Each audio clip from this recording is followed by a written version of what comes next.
So this video is going to cover perfect intervals.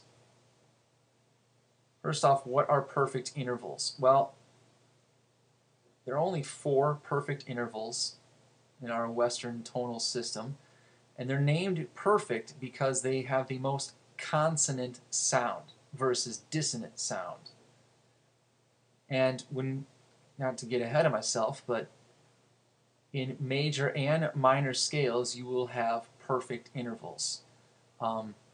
Compared to, say, major or minor intervals, they change depending on the scale that you are basing them from. The perfect intervals are used in both major and minor scales. So like I said, there's 4 of them. Here they are. First one, C to C. We call this a unison. And so since we call these perfect intervals, I like to use the abbreviation capital P and then the number for the interval. Unison, some theory classes and theory teachers like to use PU. Having taught this at the high school level, I like to not use the abbreviation PU. I like to use the abbreviation P1. And then the next one, count up the intervals, C, D, E, F. That tells us this is a 4th. And again, these are perfect intervals, so this is called a P4. One more above it, P5. This is a perfect 5th. Then the last one, an octave. Identify that, naming it P8, perfect octave. Now you should be able to do this in all 12 keys. Let's just explore this in a couple of different keys. And let's do it in bass clef. Why not? How about G major? Perfect unison.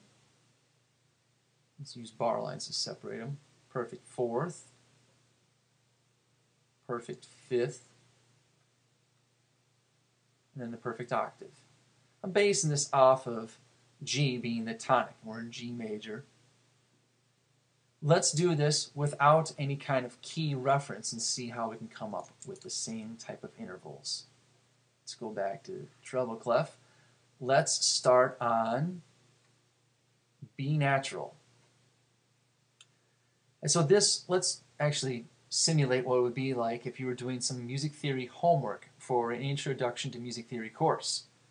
And say the question was, write a perfect 4th above B natural. And it should say that in the directions, write such and such an interval above the given note. Our given note is B natural, as you can see, and it says write a perfect 4th. Well, just go up. I would visualize this as our major scale, a B major scale, and think, okay, go up a B major scale 4 steps. B, C sharp, D sharp, E.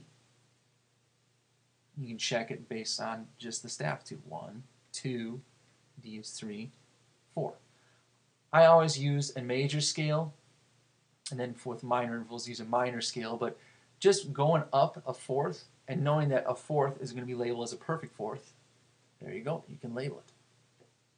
Let's do a couple more. How about G sharp? And we're going to write a perfect 5th. So again, simulating a typical quiz or homework assignment, write a perfect 5th above G sharp. Count up 5. 1, 2, 3, 4, 5.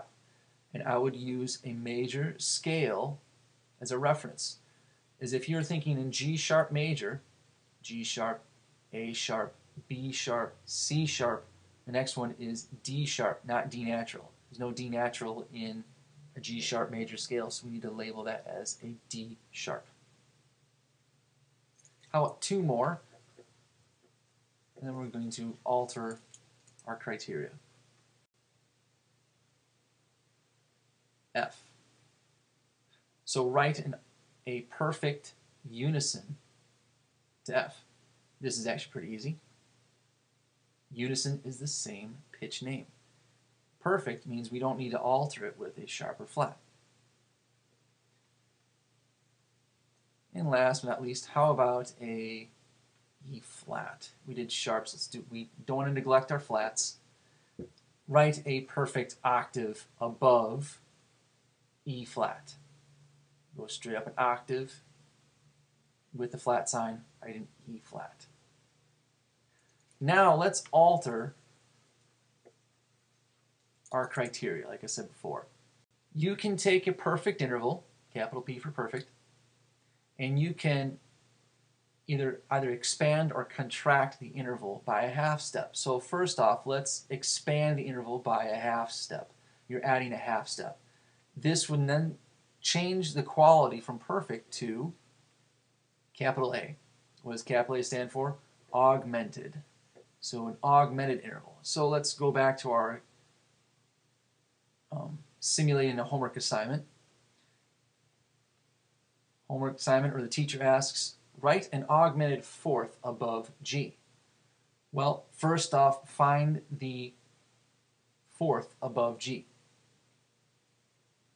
There's a fourth above G, and knowing from a G major scale, C natural is a perfect fourth above G. But we want to augment it. We need to add that half step. So we raise that note to C sharp. This is a big no-no that I've seen from various homework assignments that I've graded. If they write a G and the teacher says write, or asks rather, write an augmented fourth above, and the student says, okay, sure, and he does that. That, my friends, is incorrect, because G to D is a fifth. E natural, write an augmented fifth above E natural. Fifth above E, think of E major scale as a B. That's a perfect fifth. Augmented would be B sharp. Just to illustrate, because like any other professional musicians working, I really care not to see B sharp, but they do exist. This interval is not an augmented fifth. Okay? That is a different interval. That is actually the sixth.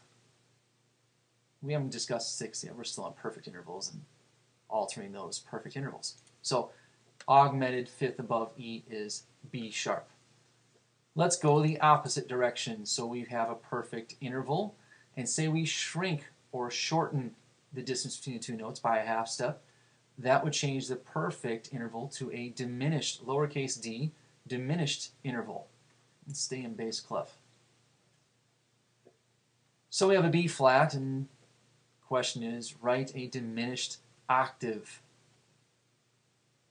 Well, we know B flat is a perfect octave above B flat. A diminished octave, we need to lower it a half step. You write a double B flat. That gives us a diminished octave. Let's do a couple more with the diminished. How about F sharp, a diminished fourth? Well, a fourth above F sharp, G sharp, A sharp, B. We need a diminished fourth. B natural is a perfect fourth, so we need to write B flat. We would not write A sharp, because A sharp would be a third above, for example. Even though these two are inharmonic equivalents, they sound the same, B flat and A sharp. However, F sharp to A sharp is called a third, and that just won't work because we want a diminished fourth.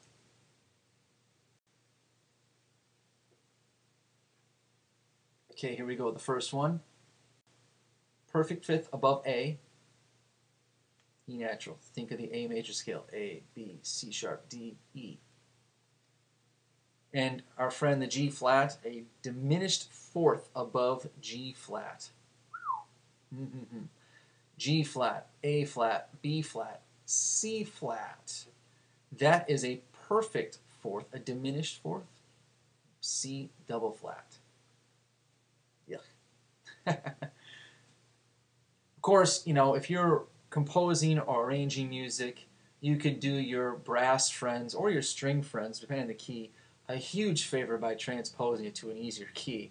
But then again, as good, solid professional musicians that we want to be, you should be able to read that no problem, right? Right. Okay. Hope this helps. On to the next video.